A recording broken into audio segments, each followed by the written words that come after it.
My house, my rules. My house, my rules.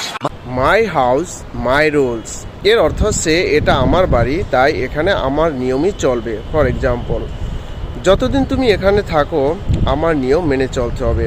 As long as you live here, my house my rules. I beg your pardon? I beg your pardon? I beg your pardon এর অর্থ হচ্ছে মাফ করবেন বা দয়া করে আবার বলবেন। ফর এক্সাম্পল, মাফ করবেন আবার বলবেন। I beg your pardon, could you repeat that?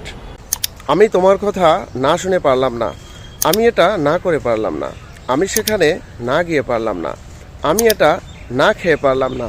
এ ধরনের কথাগুলো আমরা ইংরেজিতে বলতে চাইলে আমরা ব্যবহার করব couldn't help plus verb present ফর্মের সাথে আইএনজি। চলুন এক্সাম্পল দেখি। আমি তোমার কথা না শুনে পারলাম না, I couldn't help listening to you. আমি এটা না করে পারলাম না, I couldn't help doing it.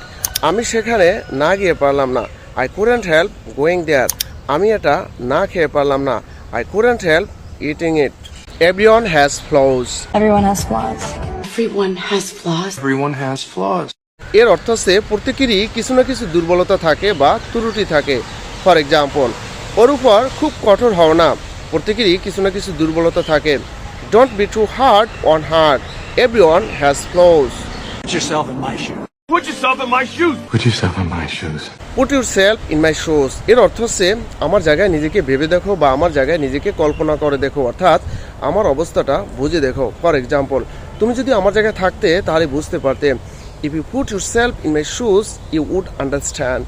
Let me clarify. And so, let me clarify. Let me clarify এর অর্থ হচ্ছে আমাকে পরিষ্কার করে বলতে দাও বা আমি বিষয়টা একটু বুঝিয়ে বলি। ফর এক্সাম্পল, আমি কি বলতে চেয়েছি সেটা পরিষ্কার করে বলি। Late me clarify what I mint. A bad egg. I'm a bad egg. You're a good egg. A bad egg এটি একটি ইংরেজি ইডিয়ম যার অর্থ হচ্ছে খারাপ মানুষ, অবিশ্বাসযোগ্য বা চরিত্রহীন মানুষ। ফর এক্সাম্পল, তাকে বিশ্বাস করো না, সে একজন খারাপ মানুষ। Don't trust him, he is a bad egg. নরমের জম শক্তের চার ধারেও না, এ কথাটা আমরা বলি না। এর ইংরেজি কি জানেন?